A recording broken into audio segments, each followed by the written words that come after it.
Welcome to Thrones and Scones. It is your weekday morning podcast where we chat Game of Thrones over some breakfast. Today we are tackling Season 4, Episode 1. And by we, of course, I mean Tony, Hans, Jeremy. Which one do you guys want to be today? Oh, I want to be cool. I want to be Hans. Mumble, Hans. mumble, mumble, mumble, mumble, mumble, mumble, mumble. Then I will be, I'll go ahead and be Jeremy here to hit you with the wiki real quick. Tyrion welcomes a Gweast to King's Landing. While at Casterly Black, Jon Snow finds himself unwelcome. Bran is pointed to Marine, the mother of all slave cities. And Arya runs into an old fiend. 2 swords. Jeremy's like, to Jeremy, that made perfect sense. Pretty much followed you the entire time. Other than it's unwelcome. I'm so sorry. Everyone knows it's Scottish. Oh, of course. Of course. Guys, this episode, from the get-go, made me a little sad. There's some sad moments here in this episode, and we start with the destruction of Ned Stark's greatsword, Ice, which I have never noticed until this moment, rewatching this for what must be the 4th time, that the sheath for this sword is just a wolf skin. Like, and it comes out of the head. It's a giant sheath, too, right? I mean, like, it doesn't seem like you would be able to wear that very well. So no, I feel like this isn't a sword that you could wear. You'd develop many a back problem. Yeah. I feel like it's a sword you couldn't really use either. It's just massive. The sword it came from was unusually large.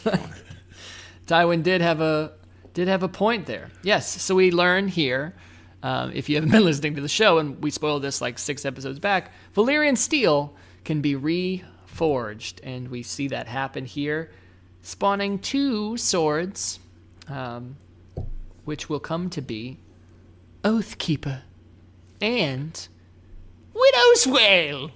Widow's Wail. Oh my gosh, do I have so much to say about that in the next episode. Yeah, but for the time being here, you know, obviously, anybody who's writing anything in fantasy takes just a little bit, whether they intend to or not, from J.R.R. Tolkien.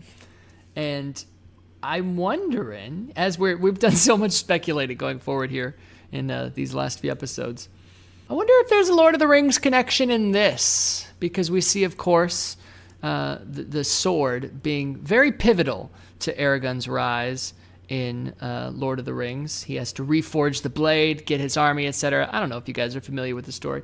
But could this be, okay, this is the blade being broken, and then the pieces down the road need to come together? I mean, you think, where's the one?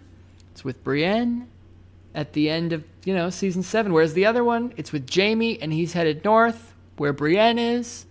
So you bring the pieces back together around the Starks. Seems like a match made in heaven. Seems like a match made in heaven to me. I'm in. I'm not sure where I was going with that. I just wanted you guys to think that I was really intelligent. How did it work?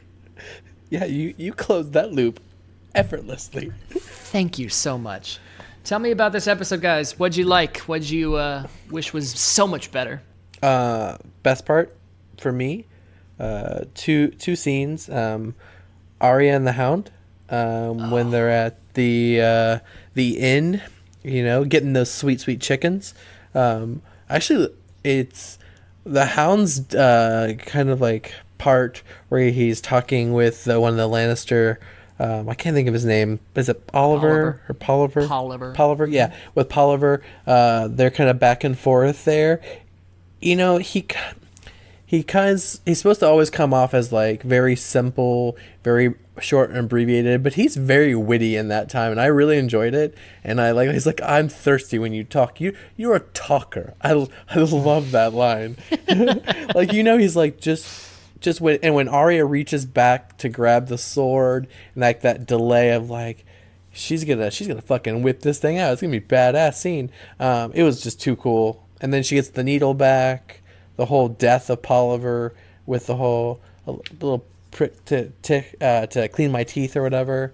Oh, that was probably the best part of this. I mean, this overall, I thought this episode was okay. I think it's a little slow in some parts, but which is a change in pace because we've talked about prior seasons. Like the first couple are kind of really more about building up, and then it kind of races. I think this one actually gets going a little bit better than some of the other ones. So it's a good start to things, and yeah, that's the very end of the episode. There, it's a very cool moment for Arya, and yeah, she gets Needle back. She spies it from the bushes, and she goes, "That's the man who took my sword. He's still got it, Needle."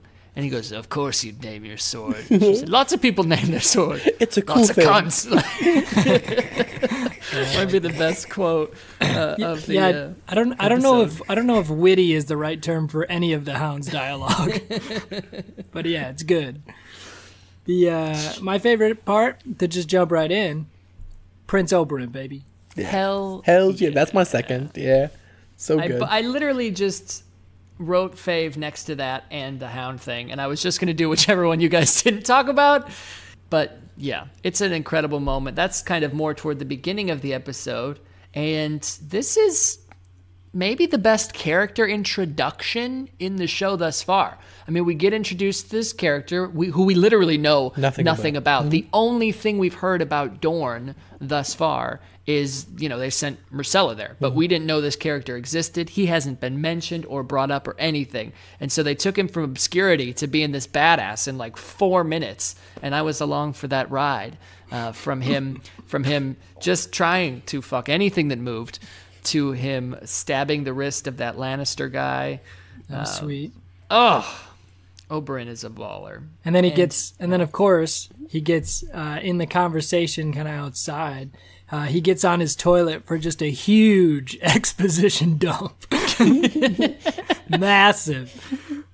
It's a fair dump, though. Yeah, I wanted to know it, but still. And it was a little I did find it funny that he's just telling it to Tyrion, who he has no real reason to trust at this point. Although I guess he does say, like, tell your father I am here.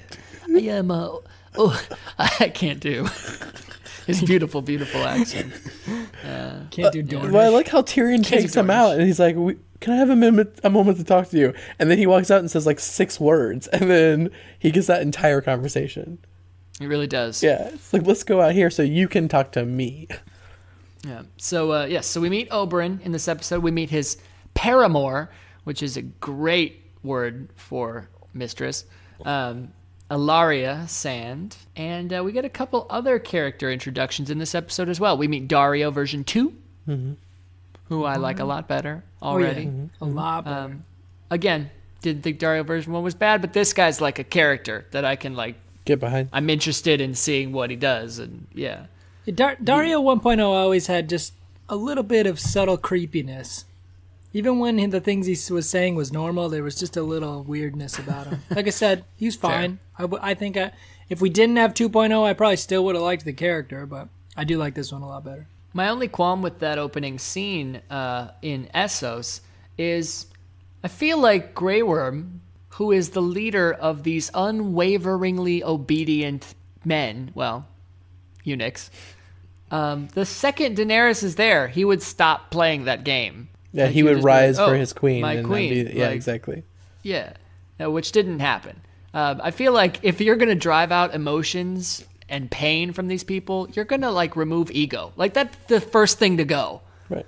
And we see that on the other side of the world with Theon and everything. So I don't buy that. Or maybe they're showing progress. He's getting his humanity back. He won't get his penis back, but he can feel a bit more whole at least. You think there's a hole there? Yeah. Perhaps. You think there's like a clean shave, like just a little nip, or is it like a nip and tuck?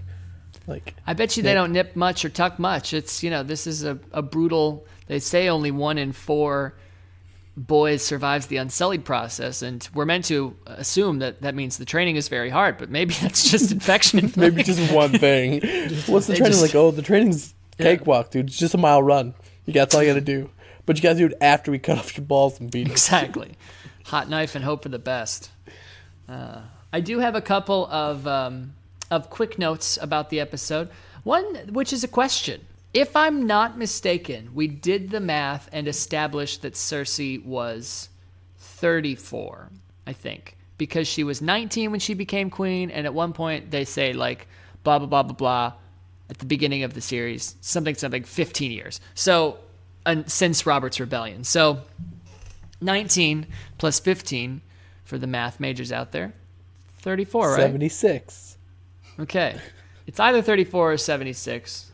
We can't be sure. The word's still out. But Tywin says something to Jaime, and he's like, for 40 years I've been trying to teach you this, that, or the other thing. So, is he rounding way up? Or are we implying that 6 years has passed since the start of this show? Feels about 6 years. Yeah.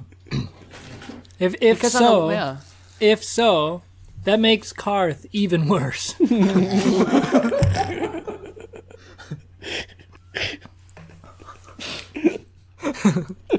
Oh, I almost about ruined my microphone with that one. Whew. Yeah, it does. Because on the one hand, it's like 6 years, there's no way. And then you look at Tommen, totally different person. He looks like a different man. And you're like, I can buy it. Okay, sure. You look at the Mountain, you're like, damn, that dude got bigger. He must have been working out real hard these last 6 years. Okay, cool, I buy it. And then you look at like Sansa Stark, and you're like, maybe a year and a half or two. Yeah. And then Bronn, the same. Yeah, Bronn. Well, yeah, Bronn's timeless. Dario got a tan and a beard. That's true. Real fast. There's a lot of time between these seasons, I suppose. So I do wonder what the actual timeline is. Again, they're just jokes at this point. But I also say here, just a quick little note, a runner-up for one of my favorite bits. Jaime gets a new hand. They affix a golden hand to his wrist. I love gold. Yeah, I love gold. He lost his hand in an unfortunate schmelting accident, and now he's got a new one. And so he's in with Cersei, and like Qyburnn's blah, blah, blah, blah, and Qyburn walks away, and he like turns back to say goodbye to Cersei, and he looks over at Jaime, and Jaime just holds up his rigid gold hand and like gives the weirdest, awkwardest wave. Yeah, I like that. You almost expect it to Tin Man, like. Every once in a while, Game of Thrones will just throw in like an uncharacteristically kind of just silly moment, which I think is funny. I wonder if it was like not written. Maybe, I don't know. Well, I don't know.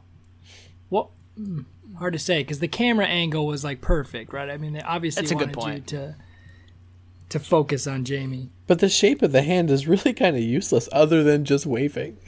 Yeah, I think in the books or something, they say like it's made to hold a glass of wine, and he complains that it should have been made to hold a sword or something. Yeah. This is more like the wave for like the mod or not the models, but what is it, like Miss America, like that super cupped kind of hand look. Yeah. And he can cup Cersei's. Oh man, he can cup those all day. Just paw at them. He probably is like, hey, come over here. Gold. I want to see if this is affixed to your ass. She's like, I do wonder, how did you get the curve? Well, I measured your ass. I also do feel a little stupid this episode and the next saying everything I said about Shae and not understanding how she goes 0 to 100. Because in retrospect, I kind of forgot a lot of stuff. Yep. They get into a couple pretty heated fights. Yeah, I totally forgot all about that. I didn't realize Tyrion was just kind of... And I don't want to say he's being a jerk because, I mean, what he's saying is mean, but he's doing it for good reason, right? So yeah, I totally forgot all about that, too. I kind of was thinking it was more her fault, but... It's not the only trouble in paradise, either. Did Cersei and Jaime break up? They did. We even got that classic, what do you say? And then that even more classic... not quite answered the question of, I'm saying you took too long. And then that even more classic, but you're my sister. It means something. You fool on your twin. Yeah, I don't know. Are they calling it quits? Who's to say? I guess we'll have to wait. We're going to talk about that next episode. Yeah.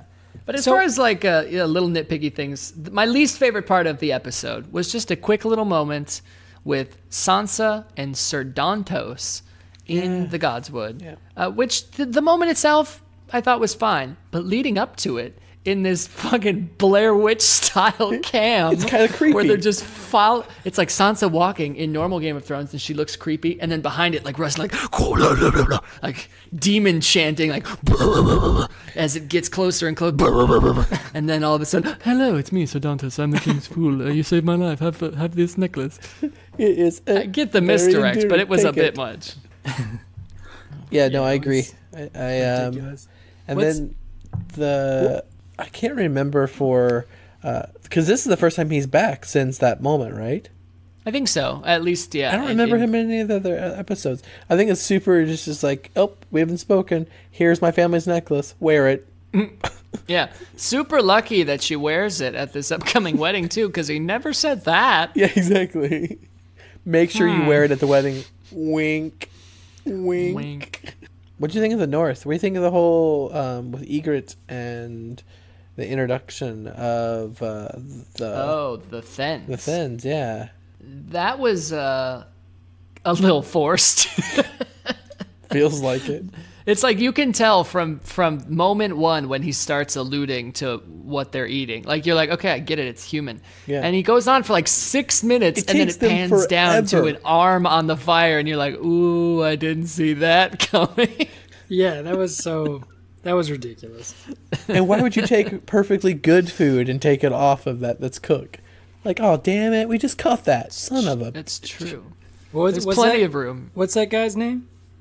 I don't know his name, but the clan is they're the Thenns. Yeah, I don't remember his name either. He's a sweet scar, though. And I never realized this until this walkthrough, when Jon Snow and Ygritte have cave sex, and then they're cave pillow talking afterwards. In the sweet hot spring. That's the one. And she's like, you were a maid, Jon Snow. And he's like, and what about you? And so she tells him about a couple of people. And then he's like, okay. And she rolls over and she goes, and then there was this Thenn boy. Like, so one of these weird face cannibals got into Ygritte's bits. And we don't know how much he knew, but he definitely... I think the quote from Ygritte was, didn't speak a word of the common tongue, but gods, he was good. It's when Jon showed him what his tongue can do. Other than that, kind of forgettable episode. A good start to the season. I remember, with just kind of everything we're getting into, especially the Oberyn intro, feeling very pleased with this episode the first time I watched it. Season 4 started off on a good note, but Hans, we haven't heard much from you. Yeah, I liked it. Obviously, Oberyn introduction is sweet. I mean, he makes the episode for sure. I thought Jaime, there was a couple little moments in here that was almost a little more silly for Game of Thrones, right? Because I like them. I like when Olenna is sitting there and Brienne walks up and she just goes, my word. Almost gets scared when she sees Brienne. I thought that was pretty funny. And then she follows it up too, because Brienne asked to talk to Marjorie. And then Olenna says, you dare not refuse. She'll rip you limb from limb. Yeah. Let the Wookiee win. And then there was another, I'm trying to think, there was another moment I thought was pretty funny. I don't think it was necessarily meant to be laugh out loud funny, but I like when Tyrion was talking to Sansa and he was apologizing for the and trying to console her about the death of her whole almost entire family at this point, right? Sure. I mean, it's been a couple days. Get over yourself, but yeah. That's what I'm saying. 72 hours. He he obviously says, I didn't know Robb, but he was a good man. And he says, I knew your mother. He's like, I admired her. She wanted to have me executed, but I admired her. That was funny too. I loved her tenacity. Moment, yeah, it was good ep. Indeed, it was. What about the bad? What was your least favorite, Jeremy? Oh, what did I write down? I think it was the whole Thenn part. It just seemed really kind of middle. Yeah, that's fair. Yeah, it wasn't. That could have been 30 seconds. Yep, and then but I Should've been. took forever to put arm on the barbecue. It was excessive. Put another arm on the barbie. Come on, guys, you just poked through more the even wrist. flesh That's all on the you barbie. do. With Dario version 2 getting introduced here, we kind of get to see her, or his, and Danny's relationship blossom a bit more, in that he starts hitting on her, and she starts, like, smiling when he can't see. Oh, my gosh. Giggle. Giggle, indeed. So I've got a question. If you could put Danny with any one person currently living to marry and to be her sun and stars, who would you choose? Because this is like the first one since Khal Drogo to really make a move. We know that Jorah wants to throw his hat into the ring. Later on down the road, she will have no shortage of suitors.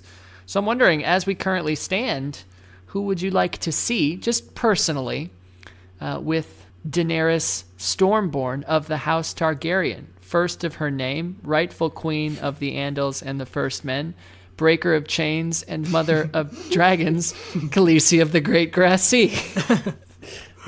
That one. So first, if I had to say anyone, and I would say, and I could, bring Robb back, I would be Robb Stark. Robb and Danny. Okay. Interesting. Yeah, So you'd make him not make the decision to break his oath so that he could stay alive, but then you'd make him break his oath again. Hey. So long yeah. as he has dragons to He's back got him. dragons. Yeah. Fair point. Yeah, I just feel like, but then that I would just miss that sweet Talisi. You could pick Talisi. Oh man, Talisi and Khaleesi power couple? If I could marry those two together, yes. All those bath scenes, yes.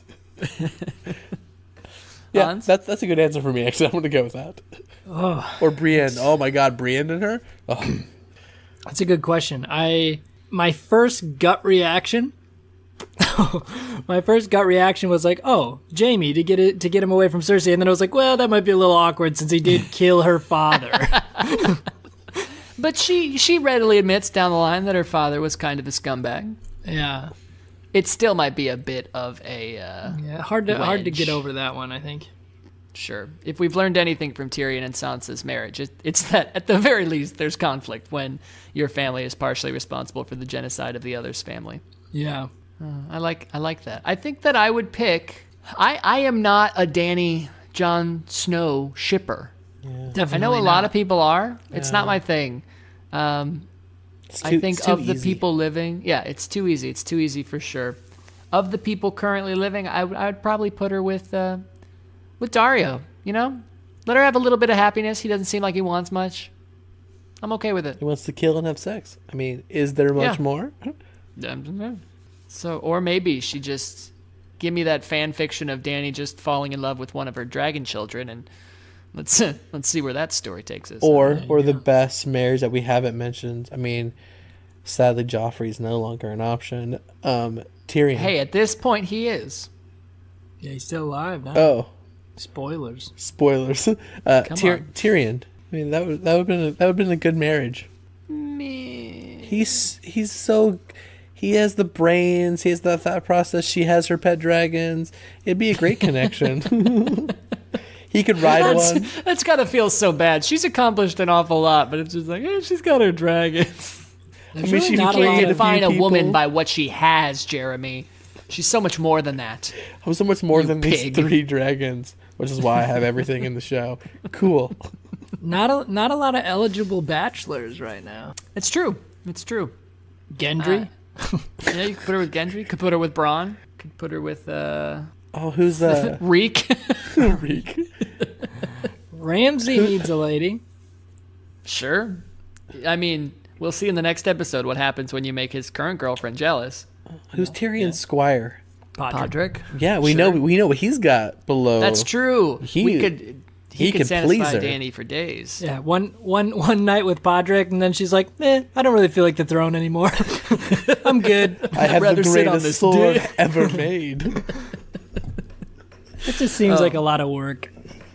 Oh, speaking about getting it on, we did like- have some good, bad, and jugglies to kick off season 4. And all I wrote down was prostitute. And I think what I'm referring to is the Oberyn intro. Yeah. With all of the lovely ladies that he contortionists. peruses. Yeah. And I believe the butt of one man that he peruses. Yeah. All the stoots. All the he's just trying to get everything and anything, along with Ilaria.